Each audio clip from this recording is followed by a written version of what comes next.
Olá, muito boa tarde para você. Está começando a semana e, claro, hoje, segunda-feira, o nosso Revista Maranhão já vai começando e vai destacar para você a partir de agora. Maio Amarelo chegando e com ele a intensificação da campanha de combate contra o abuso e a exploração sexual de crianças e adolescentes. E o consumidor agora pode pedir revisão do contrato bancário em razão de cláusulas abusivas. E o judiciário levando para dentro das maternidades uma ação de registro de nascimento. Você também acompanha os principais destaques aqui da capital e do interior do Maranhão no nosso Giro de Notícias. E tem ainda a política de doação de órgãos avançando e o Maranhão ultrapassando a casa de 2.000 transplantes. Tudo isso e muito mais é a partir de agora no nosso Revista Maranhão, que já está no ar.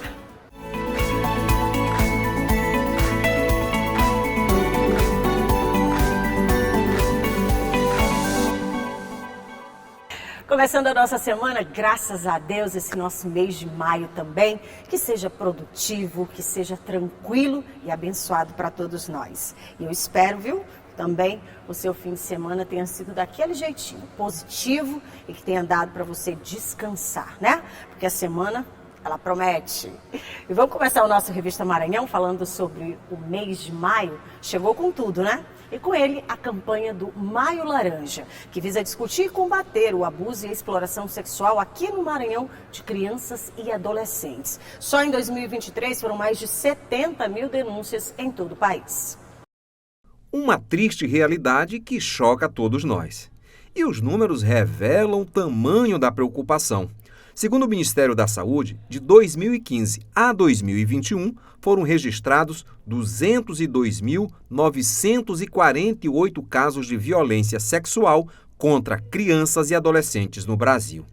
Isso significa que, em média, o país teve 28.992 casos por ano, o que vale a 79 ocorrências por dia, ou 3 a cada hora. No Maranhão, no mesmo período, foram 713 casos de abuso sexual contra crianças e 2.243 contra adolescentes.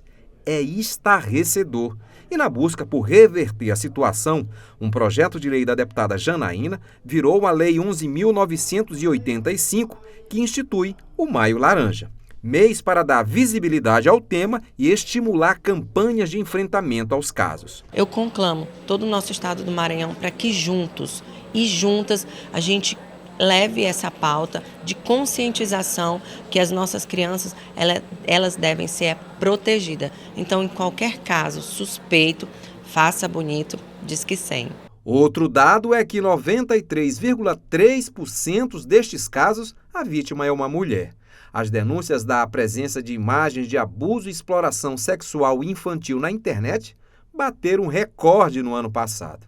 O resultado é o maior da série histórica iniciada em 2006. Foram 71.867 queixas no ano passado, número 28% superior ao recorde anterior, registrado em 2008, que tiveram 56.115 denúncias.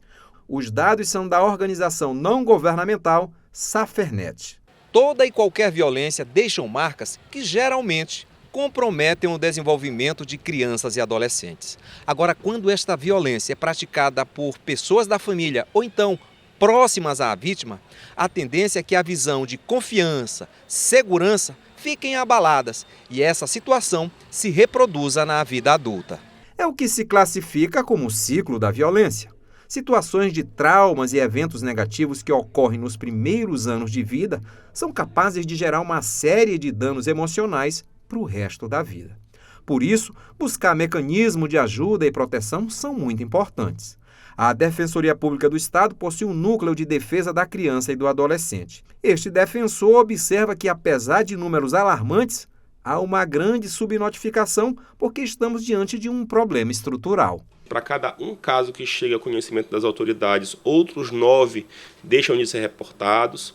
É uma temática muito complexa, a subnotificação tem vários motivos. Primeiro porque a rede precisa se capacitar melhor para melhor receber essas vítimas, para não causar revitimização.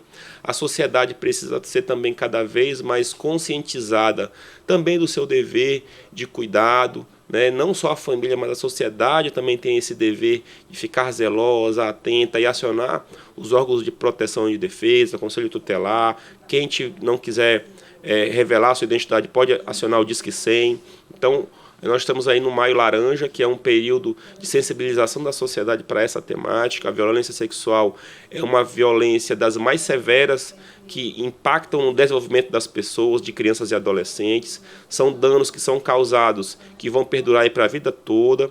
Então nós temos famílias que muitas vezes não conseguem notificar também porque são ameaçadas, né, pelos agressores. Então é uma temática que toda a sociedade precisa se envolver, ficar atenta e acionar os órgãos de defesa, mas sobretudo sempre buscando a proteção, o bem-estar e o cuidado dessa pessoa que foi violada, que deve estar no centro das atenções. E 18 de maio é o Dia Nacional de Combate ao Abuso e à Exploração Sexual Infantil no Brasil.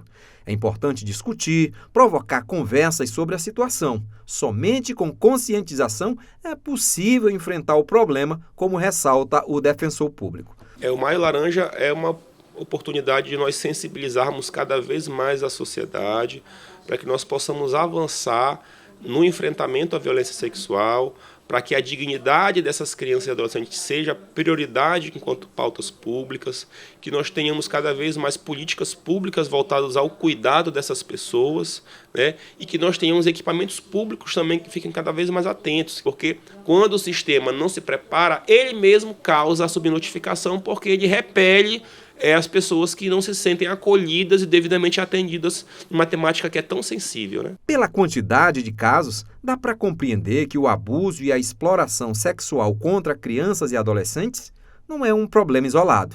É uma questão crítica, delicada e que precisa ser freada com urgência. Você viu aí a importância da denúncia? E aí tem que entrar todo mundo nessa luta, viu? Para que a gente possa, de fato, denunciar qualquer tipo. Se você está percebendo alguma situação e que envolva crianças e adolescentes, denuncie. Basta você discar 100. Está aparecendo aqui na nossa tela? Então você já salva por aí, já registra e também já informa para todo mundo em casa, né? Afinal de contas, quanto mais pessoas se envolverem, melhor. O importante mesmo é que a gente possa proteger as nossas crianças e os nossos jovens também. Vamos falar agora sobre uma força-tarefa do Judiciário Maranhense. Pois é, tem possibilitado o aumento no número do registro de nascimento e esse reforço está alcançando, inclusive, as maternidades. A ação está indo para dentro das maternidades. Carlos foi ao cartório cumprir uma missão muito importante: registrar a filha que nasceu há uma semana. Já sai registrada e é bom, né? O que o Carlos fez foi cumprir um direito da criança, que deve ser registrada logo nos primeiros dias de vida. E isso é uma forma de combater o subregistro de nascimento no Maranhão. Os dados mais recentes apresentados pelo IBGE mostram que o índice caiu 2 pontos percentuais. Passou de 5,3% em 2021 para 3,3% em 2022.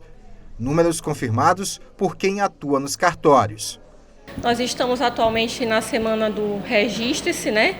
Em que as pessoas também têm procurado bastante para fazer o registro tardio, né? De pessoas que são menores de 12 e maiores de idade também. Então essa busca tem sido bem alta. O aumento de registros de nascimento é resultado de ações do Judiciário Maranhense, que está à frente de uma rede formada por diversos órgãos e maternidades públicas e privadas. A principal ação do Tribunal de Justiça acontece dentro dos hospitais que realizam partos, emitindo a certidão de nascimento antes da alta hospitalar. Os índices de subregistro eles são medidos anualmente pelo IBGE, mas sempre com um déficit de 2 anos. Então, nós estamos agora falando dos dados que foram divulgados em 2024 relacionados a 2022. E de 2021 para 2022, o Maranhão teve uma queda no índice de subregistro de 2%. A gente saiu de 5,3% para 3,3%. Então, a gente comemorou muito esse resultado. A gente entende que isso é o resultado de um esforço conjunto, né, de toda uma rede interinstitucional que envolve não só o Judiciário, mas outros órgãos também, como a Defensoria Pública, o Governo do Estado, prefeituras municipais, um esforço concentrado conjunto para que houvesse, né, o enfrentamento desse subregistro. E aí agora a gente está vendo os resultados serem alcançados com essa redução de 2 pontos percentuais em apenas um ano.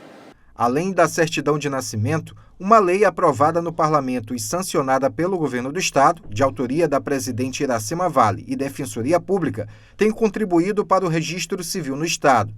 A norma obriga os cartórios de registro civil a comunicar à Defensoria Pública quando uma criança é registrada sem o nome do pai, permitindo à mãe da criança indicar o suposto pai e abrir uma ação de investigação de paternidade.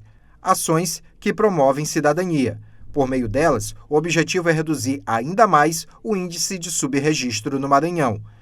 A gente tem feito um esforço para aumentar a rede de unidades interligadas, que são exatamente esses postos de cartórios que funcionam dentro das maternidades, para permitir que os bebês, quando saiam para casa, já estejam com sua certidão de nascimento. Então a gente aumentou muito a nossa rede de unidades interligadas nesses últimos 3, 4 anos, e o resultado dessa redução desse índice de subregistro é exatamente o esforço dessa ampliação dessa rede de unidades interligadas. E muitos hospitais, esse trabalho de conscientização da importância do registro de nascimento, ele já começa até no pré-natal. Quando aquele hospital faz o pré-natal, desde ali daquele momento, as mães já são conscientizadas da importância de tirar esse registro civil logo ao nascimento, logo no momento do nascimento, independentemente da presença do pai. Legal, né? Muito bacana essa iniciativa. Parabéns para o Judiciário. E olha, deixa eu te perguntar uma coisa. Você costuma prestar atenção nos contratos que você assina? Não? Tem que prestar atenção, viu? Uma decisão do Tribunal de Justiça lá do Rio Grande do Sul abriu um precedente importante para os consumidores. E os consumidores, claro, que se sentiram lesados por cláusulas abusivas em contratos bancários. A armadilha muitas vezes pode estar no contrato. A pessoa se sente atraída por valores e taxas que estão dentro do orçamento, mas quase nunca observa outros números, que são os reais responsáveis pelo aumento da dívida. Basicamente, 5 aspectos fazem com que um contrato bancário se torne abusivo. São eles: juros remuneratórios acima da taxa média de mercado do Banco Central, tarifa de cadastro, venda casada de seguros e serviços, capitalização diária de juros remuneratórios e encargos de mora acima do permitido. O banco ele faz o empréstimo para poder ter lucratividade. De onde é que ele tira a lucratividade? Dos juros que ele cobra. Então, quando tu fecha um contrato, normalmente o que vai ser analisado? Vai ser analisado qual é o valor que você vai pegar e qual é a prestação que você pode pagar. O que acontece? Muita gente não se preocupa com a prestação. E aí que é a grande chave. Por quê? Tu pega R$10.000, mas se tu tiver uma prestação de R$500, para ti está tudo bem. Só que tu está com uma prestação de R$500 com 80 parcelas. E aí vamos ver quanto é que tu se dá no final. E aí já começa a ser analisado dessa forma. O que muitas pessoas não analisam? Não analisam exatamente isso. Não analisam os juros que vai ser cobrado em cima de cada parcela, para poder calcular o montante final daquele empréstimo. Então, essa que é a pegadinha dos bancos. Recentemente, o Tribunal de Justiça do Rio Grande do Sul determinou que um banco faça a revisão de contrato de um cliente que se sentiu lesado por cláusulas abusivas. Essa decisão pode ter efeito jurisdicional, pois casos da mesma natureza que estejam tramitando na Justiça podem ser analisados da mesma forma. Porque o que muita gente não entende o seguinte: o banco pode cobrar o valor mais alto? Pode cobrar. Se tu assinou o contrato, entendeu, tu verificou, e está sendo demonstrado que aquele valor que o banco pediu é realmente aquele valor que está sendo cobrado, eu não tenho como fazer a revisão daquele contrato. Mas o que normalmente acontece? O banco emite, ele demonstra que tem uma taxa de juros, mas na hora que se faz a análise do contrato, aquela taxa de juros está sempre mais alta. E aí, por conta disso, vai dar uma diferença maior, em torno de 100, 200, 300 e até R$400 do valor da parcela. E aí isso vai impactar e se chama juros abusivos. Por quê? Porque o cliente ele não consegue perceber, ele não consegue ver aonde é que está esses juros e o que ele está pagando a mais, porque o contrato não é claro. Ainda segundo o advogado, existem 2 caminhos para evitar o prejuízo com taxas absurdas. Aquela pessoa que já assinou o contrato pode pedir a revisão, e quem ainda vai assinar deve estudar antes o documento ou colocar sob a análise de algum advogado. Vai analisar o contrato, tem um monte de taxa inclusa. E que taxas são essas? Abertura de crédito, movimentação, seguro. Então, tudo aquilo vai ficando embutido. E aí tu não consegue perceber realmente, diretamente, qual é o teu valor correto. Só quando a gente faz o cálculo, a revisão, tem que colocar numa planilha, e aí realmente a gente chega no juros efetivo daquele contrato.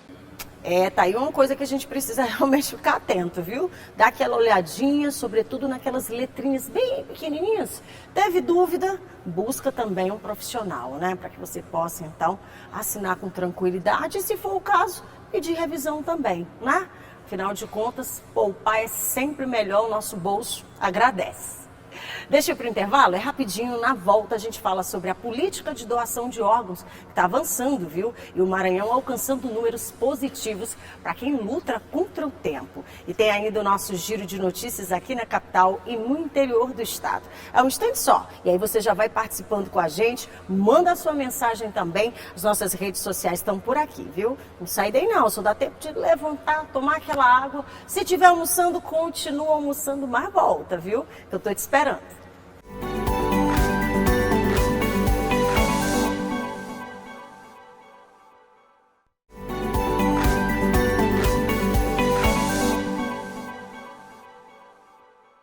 Estou de volta com o nosso Revista Maranhão e agora, claro, trazendo aqueles destaques que você tanto gosta. É o destaque do nosso giro dos municípios aqui na capital e no interior do estado.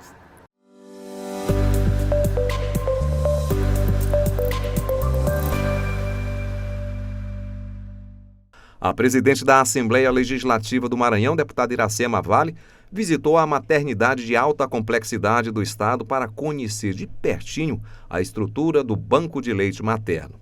Ela estava acompanhada do deputado Antônio Pereira. Os parlamentares foram recebidos pela diretora do hospital.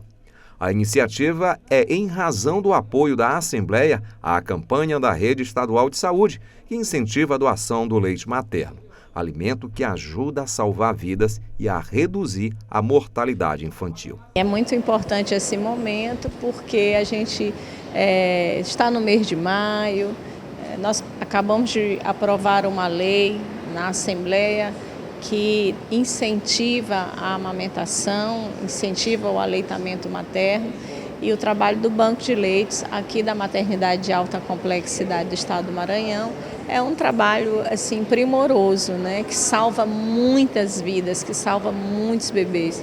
Doar leite materno, doar leite humano é um ato de amor e de responsabilidade.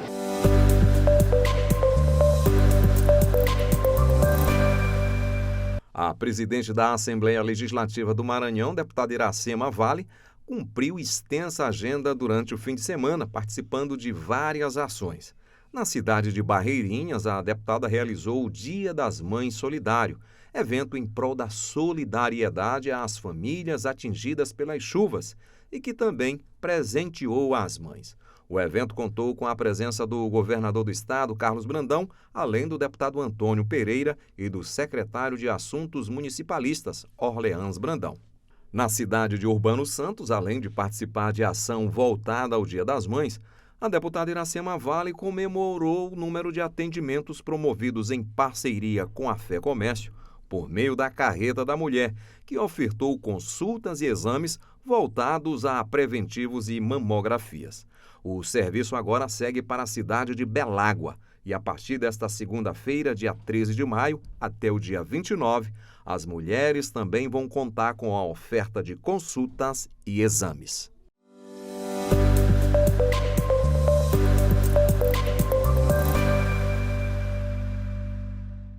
E eu já estou por aqui na nossa salinha de bate-papo, claro, sempre com um tema interessante. Hoje não é diferente, a gente vai bater um papo sobre um transplante realizado aqui no Maranhão. É sobre esse número, na verdade, que tem elevado cada vez mais e a política voltada a esse assunto também. Para falar com a gente, eu vou receber hoje a vice-coordenadora da Central Estadual de Transplantes, a Heloísa Furtado. Seja muito bem-vinda, muito boa tarde. Obrigada, a gente que agradece estar participando desse quadro. E olha, a gente já começa falando sobre um número bastante interessante, que é um número que agora ultrapassou a casa de 2.000 transplantes feitos aqui no Maranhão. É, transplante de córnea, né? Então a gente está conseguindo, depois da pandemia, reerguer E estamos com números bem expressivos, né? A gente aumentou 88%, né, do ano passado para cá. E agora a gente está com precisamente 2.519 transplantes feitos no estado do Maranhão. É um salto significativo, né? Significativo, sim. Agora, sim, é interessante também que você falou agora sobre a pandemia. A gente sabe que, em razão dessa problemática que a gente, né, graças a Deus, conseguiu passar, muita coisa ficou reprimida, né? Sobretudo no âmbito da saúde, as cirurgias eletivas, a gente tem um déficit muito grande e, claro, eu acho que com essa coisa da pandemia as pessoas ficaram também com mais receio, né? É verdade. 2019 para a gente era um ano que a gente estava emplacando bem e estava indo muito bem também com o transplante de córnea. Aí veio a pandemia, a gente teve um apagão, né? O nosso único hospital transplantador virou o hospital que recebia só Covid, então era inviável se fazer transplante. E agora, do ano passado para cá, a gente está conseguindo melhorar novamente os nossos números e estamos correndo para fila zero. Né, o que a intenção da gente é zerar. Vários estados do Brasil já zeraram a fila de córnea e a gente ainda tem mais de 600 pessoas na fila, mas a nossa intenção é zerar esse número, né? E tem um tempo para isso? Vocês têm uma estimativa? Não, a gente não tem, mas a gente está trabalhando para ser o mais rápido possível, né? Porque depende muito da sociedade. Por isso é importante estar aqui usando esse espaço que vocês fazem o convite, a gente vem muito satisfeita de falar, porque a gente precisa muito da sociedade, né? Não adianta você ter um hospital super bem equipado, bastante equipe. A gente tem 10 serviços de transplante de córneas, né, à disposição do nosso estado. Mas o doador, ele vem da sociedade, né? Sem o doador eu não tenho um transplante. E aí precisa gerar consciência, né? Exatamente. Então, por isso é importante estar indo para a população, para que elas passem a pensar sobre isso, que cientificamente é comprovado que a gente tem muito mais chance de precisar de um órgão do que se tornar um doador. Gente, lesão de córnea pode não parecer, mas é muito comum. Qualquer um de nós podemos perder, né? Qualquer coisa pode, até uma sombrinha que pode lesar a nossa córnea, né? E do nada, né? Do nada, você está super bem, de repente. Por isso é que a gente precisa estar falando para a sociedade, né, para que ela passe a pensar sobre isso. É muito estranho, eu sou enfermeira de frente que entrevisto famílias, então é assustador você perder um ente querido, né? A pior parte da sua vida. E aí chega uma pessoa para abordar. Se você não ouve falar sobre isso, fica uma coisa estranha. Né? Fica difícil decidir. Por isso que a gente precisa massificar, precisa vir a esses programas, falar da importância que é a gente pensar sobre isso. Pensar em transplante é pensar por morte. Mas assim, o transplante transforma a morte. A morte já existia, né? A gente não modifica. A gente sabe que a gente vai morrer. Mas a gente pode, na morte, transformar outras vidas. Né? Então, imagina, 600 e poucas pessoas no Maranhão esperando córnea. Sendo que um dos nossos hospitais de urgência morre mais de 1.000 pessoas por ano. Só um hospital de urgência nosso, se tivesse sim, a gente resolvia o nosso problema da nossa fila de espera. E tem muita gente, Heloísa, que inclusive você colocou um ponto extremamente importante, que passa pela verbalização e pela escrita, né? O próprio documento também, quando você diz que quer ser doador, né? Você externa isso, porque você tem consciência desse processo. E falta, muitas vezes, não é nem a resistência pela resistência, mas é pela falta da informação. Exatamente. A gente percebe nitidamente que as pessoas, elas não doam porque elas são ruins. Elas simplesmente não são informadas. Assim, eu vou doar os olhos, como é que ele vai ficar? Como é que eu vou enterrar? Né? E aí a gente tem que falar, não, a lei obriga. A gente tem que fazer a reconstituição desse corpo, ele não fica deformado. Ele não vai ser velado como nenhum diferente. Entendeu? Aliás, as pessoas no velório só vão saber se ele é doador se a família quiser falar. Sim. Porque é feita a retirada do globo ocular, mas é feita a reconstituição. Entendeu? Então não tem porquê não se doar, mas o que falta mesmo é a informação. Agora, Heloísa, falando ainda sobre a informação e sobre essa política, né, direcionada hoje ao transplante, e aí a gente está tocando no assunto da córnea porque existe um recorde, felizmente, né? É verdade. Ainda bem que se avançou nessa fila, porque tem muita gente esperando, mas na contramão disso, tem outras realidades que estão precisando de uma verdadeira corrida, né? Contra o tempo. Março a gente bateu, a gente transplanta rim e córnea desde 2000, mas no mês de março a gente conseguiu 47 córneas do Maranhão. Então assim, é inédito, foi o mês que a gente mais teve doação e a gente está querendo que isso aumente mais. Os outros órgãos também, claro, né? Porque do jeito que a gente precisa de córnea, a gente precisa... E alguns órgãos são até vitais, né? O fígado é complicado. Aqui no Maranhão, como é que está essa realidade com relação aos outros órgãos? O que a gente faz aqui no Maranhão é fígado, ainda muito pouco, né? Mas estamos aumentando, e o rins, né? Também que a gente está fazendo, e que também é muito pouco. Todos são pouco, na realidade. O transplante, ele vira vítima do próprio sucesso. Cada vez mais ele é indicado e cada vez menos a gente tem os doadores, né? Então, porque as pessoas não têm... Hoje mesmo, de manhã cedo, eu já tive um não de uma família. Não, é muito triste você ver que é falta de educação, né, dos profissionais de saúde e da população com relação a isso. Em alguns estados do Brasil, o incomum é o não, e para nós ainda é o sim.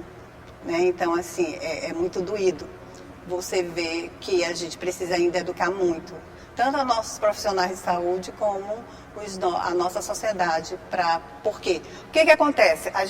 O doador vem da sociedade, mas em compensação a gente volta aquele paciente doente, né? O paciente da hemodiálise, que vai 3 dias, né? Que corre o risco de morrer nessas sessões de hemodiálise, que não pode viajar, não pode estudar.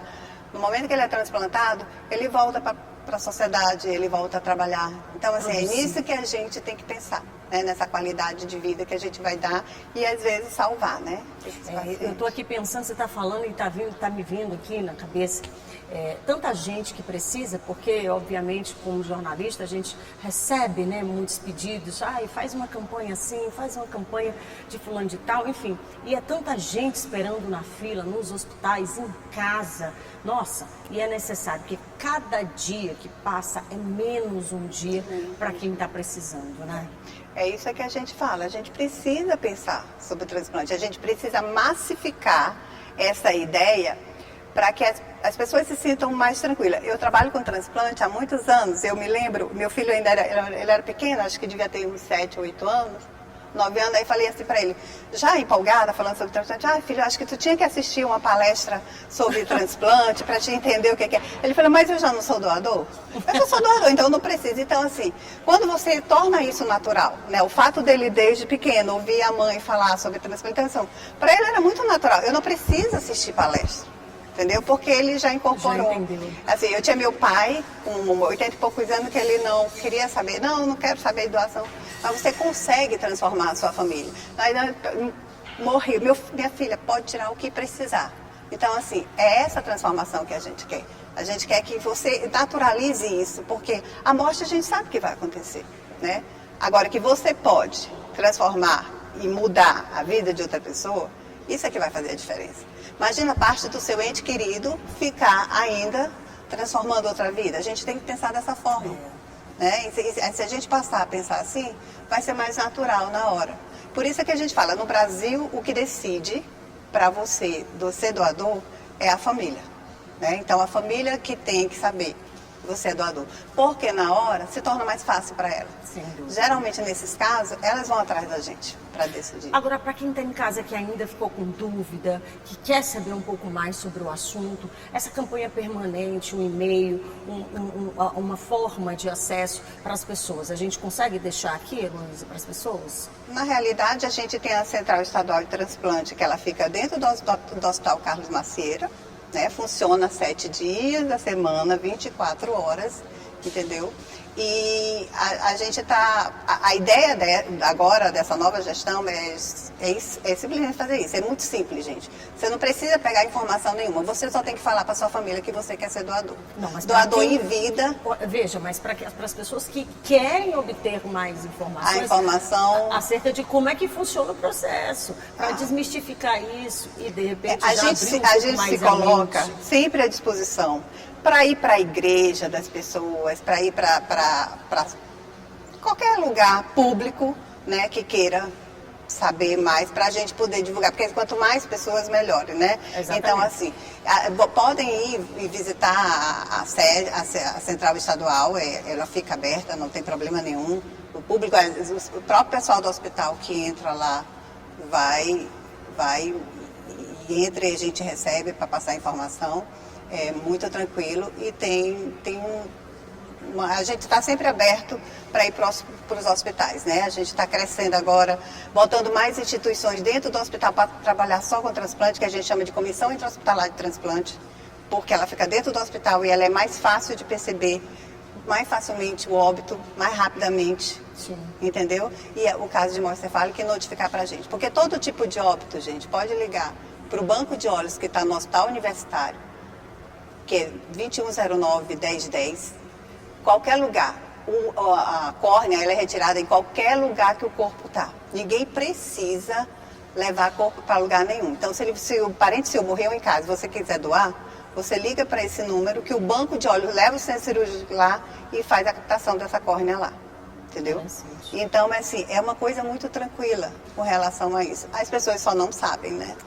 Só não Olha, sabem. eu vou deixar aqui para facilitar o contato que a Heloísa falou e também o endereço lá do Carlos Macieira, para que você, de repente, já dê uma passada por lá, já leva a família, obtenha também outras informações se for com dúvida desse assunto. Combinado?